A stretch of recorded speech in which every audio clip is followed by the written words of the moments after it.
अस्सलामुअलैकुम दोस्तों, आज हम आपको उस मुल्क की सैर करवाने जा रहे हैं जो तबाही के बाद भी नहीं झुका बल्कि पहले से ज्यादा मजबूत बनकर दुनिया के सामने आया। आखिर जापान में ऐसा क्या खास है कि पूरी दुनिया इसकी मिसाल देती है? यहाँ लोग कौन सा अजीब जानवर शौक से खाते हैं? पाकिस्तानी जापान कैसे जा सकते हैं? और क्यों जापान को दुनिया के सबसे साफ, महफूज और जदीद ममालिक में शुमार किया जाता है? इस मुल्क के लोगों को दुनिया भर में सबसे मेहनती क्यों समझा जाता है? और एक ऐसा मुल्क जो 2050 में जिंदगी गुजार रहा है। इस मुल्क में ऐसी हैरानकुन चीजें भी मौजूद हैं जिन पर यकीन करना मुश्किल लगता है। वीडियो को आखिर तक जरूर देखिएगा, क्योंकि आज हम जापान के वो दिलचस्प राज जानने वाले हैं जो शायद आपने पहले कभी ना सुने हों। चले अपने इस शानदार सफर का आगाज करते हैं। इस मुल्क का ऑफिशियल नाम स्टेट ऑफ जापान है, जिसे मकामी जबान में निहोन या नपून भी कहा जाता है, जिसका मतलब है सूरज की सरजमीन। इसका कुल रकबा तकरीबन 3,70,000 मुरब्बा किलोमीटर है, जो पाकिस्तान के सूबे बलोचिस्तान से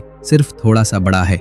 आबादी के लिहाज से ये दुनिया में 11वीं नंबर पर आता है, जिसकी आबादी तकरीबन 12 करोड़ 50 लाख है। लेकिन यहाँ का सबसे बड़ा मसला ये है कि इसका 70% से ज्यादा हिस्सा सिर्फ पहाड़ों और घने जंगलात पर मुश्तमिल है, जिसकी वजह से करोड़ों लोग चंद बड़े मैदानी शहरों में रहने पर मजबूर हैं। और यही वजह है वहाँ जमीन की कीमतें आसमान को छूती हैं। जापान की तारीख का जिक्र एटम बम के बगैर अधूरा है। अगस्त 1945 में दूसरी जंग अजीम के आखिरी दिनों में अमेरिका ने जापान के 2 हंसते बसते सनअती शहरों हिरोशिमा और नागासाकी पर दुनिया के पहले न्यूक्लियर बम गिराए। सेकंडों के अंदर लाखों मासूम इंसान राख का ढेर बन गए, इमारतें पिघल गईं, पूरा मुल्क मलबे और लाशों का ढेर बन चुका था। मईशत तबाह थी और पूरी दुनिया का ये मानना था कि जापान अब अगले 200 साल तक अपने पैरों पर दोबारा कभी खड़ा नहीं हो सकेगा। लेकिन दुनिया जापानी कौम के अज़्म से वाकिफ नहीं थी। जापानियों ने इस बदतरीन शिकस्त पर मातम करने के बजाय एक खामोश अहद किया। उन्होंने बंदूक का जवाब बंदूक से नहीं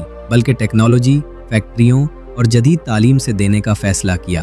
उन्होंने अपने दिफाई बजट को जीरो कर दिया और सारा पैसा रिसर्च पर लगा दिया। तबाही के सिर्फ 19 साल बाद, जब दुनिया अभी तक एटमी असरात का रो रही थी, जापान ने दुनिया की पहली तेज तरीन बुलेट ट्रेन शिनकानसेन चलाकर पूरी दुनिया को सकते में डाल दिया। उन्होंने साबित कर दिया कि अगर कौम में गैरत और मेहनत हो, राख के ढेर से भी सुपर पावर बना जा सकता है। आज जापान दुनिया की चौथी सबसे बड़ी माशी सुपर पावर है, जिसकी जीडीपी 4.2 ट्रिलियन डॉलर से ज्यादा है। दुनिया की सबसे बड़ी कार बनाने वाली कंपनी टोयोटा जापान के एक छोटे से शहर से शुरू हुई थी, जो आज हर साल 1 करोड़ से ज्यादा गाड़ियां पूरी दुनिया में बेचती है। सिर्फ टोयोटा ही नहीं, Honda, Nissan, Suzuki, Sony, Panasonic और कैनन जैसे ब्रांड्स जापान की मईशत की रीढ़ की हड्डी हैं।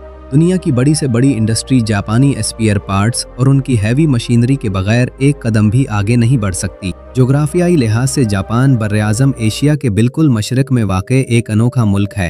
ये मुल्क रंग ऑफ फायर यानी जलजलों की पट्टी पर वाक़े है, जिसकी वजह से यहाँ हर साल तकरीबन 1500 छोटे बड़े जलजले आते हैं। लेकिन उनकी इंजीनियरिंग इतनी कमाल है, यहाँ की फलक बॉस इमारतें जलजले के वक्त झोलती जरूर हैं मगर गिरती नहीं हैं। जापान का दारुल हुकूमत टोक्यो दुनिया का सबसे बड़ा और सबसे मॉडर्न शहर माना जाता है। आपको ये सुनकर झटका लगेगा, इस सिर्फ एक शहर की आबादी 3 करोड़ 70 लाख से ज्यादा है, जो कि ऑस्ट्रेलिया जैसे पूरे मुल्क की आबादी से भी बड़ी है। टोक्यो का रेलवेज और सबवे सिस्टम दुनिया का मसरूफ तरीन नेटवर्क है, जहां रोजाना लाखों लोग सफर करते हैं। इसके बावजूद टोक्यो को दुनिया का सबसे महफूज, साफ सुथरा और अमीर तरीन शहर माना जाता है, जहां क्राइम रेट तकरीबन न होने के बराबर है। जापानी लोग जितने मॉडर्न हैं, वो अपनी हजारों साल पुरानी सकाफत और रिवायात से उतने ही मजबूती से जुड़े हुए हैं। उनका रिवायती लिबास केमोनो है, जो वो आज भी अपने त्योहारों पर बड़े फख्र से पहनते हैं। और किसी को इज्जत देने के लिए झुककर सलाम करना यानी ओजिगी उनके अखलाक का हिस्सा है। इसके अलावा जापान की एनिमी कार्टून इंडस्ट्री और मांगा बुक्स पूरी दुनिया के नौजवानों के दिलों पर राज करती हैं। खानों की बात की जाए तो जापान के रिवायती खाने दुनिया भर में अपनी नफासत के लिए जाने जाते हैं। उनकी सबसे मशहूर डिश सुशी है, जिसमें कच्ची मछली को उबले हुए चावलों और सरके के साथ पेश किया जाता है। इसके अलावा उनके गर्म नूडल्स यानी रामन भी बहुत मकबूल हैं। लेकिन यहाँ का सबसे सनसनीखेज खाना फोगो मछली है। ये पफर फिश इतनी जहरीली होती है कि उसके अंदर पाया जाने वाला जहर साइनाइड से 1200 गुना ज्यादा ताकतवर होता है। इसका 1 मिलीग्राम भी इंसान को तड़पा कर मार सकता है। यही वजह है कि जापान में इस मछली को काटने और पकाने के लिए शेफ को 3 साल की कड़ी ट्रेनिंग लेनी पड़ती है और हुकूमत से बाकायदा लाइसेंस हासिल करना पड़ता है। क्योंकि एक छोटी सी गलती ग्राहक की आखिरी रात बन सकती है। जापान की बुलेट ट्रेन, जिसे मकामी जबान में शिनकानसेन कहते हैं, इंसानी इंजीनियरिंग का एक मास्टरपीस है। ये ट्रेनें जमीन पर 320 किलोमीटर फी घंटा की तेज रफ्तार से दौड़ती हैं। जापान को अगर टेक्नोलॉजी का बादशाह कहा जाए तो गलत न होगा। यहाँ रोजमर्रा जिंदगी में रोबोट्स का इस्तेमाल एक आम बात है। आपको कई होटलों और रेस्टोरेंट्स के रिसेप्शन पर इंसानों की जगह हाईटेक रोबोट्स कस्टमर्स को हैंडल करते नजर आएंगे। इसके अलावा पूरे जापान में 50 लाख से ज्यादा वेंडिंग मशीनें लगी हुई हैं। ये मशीनें किसी इंसान के बगैर 24 घंटे सड़कों पर काम करती हैं।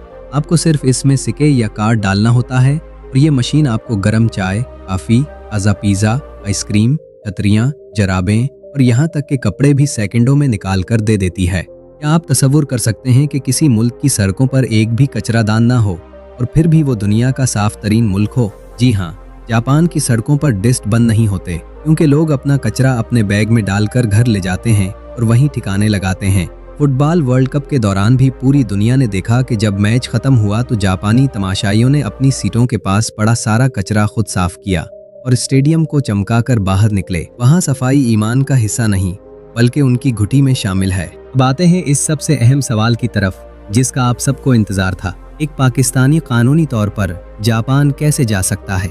दोस्तों, जापान का सबसे बड़ा मसला ये है कि वहाँ बूढ़ों की आबादी दुनिया में सबसे ज्यादा हो चुकी है और वहाँ फैक्ट्रियों और दफातर में काम करने के लिए नौजवानों की सख्त कमी है। इसीलिए जापानी हुकूमत ने पाकिस्तान के साथ एक मुआहिदा किया है, जिसके तहत SSW वीजा प्रोग्राम शुरू किया गया है।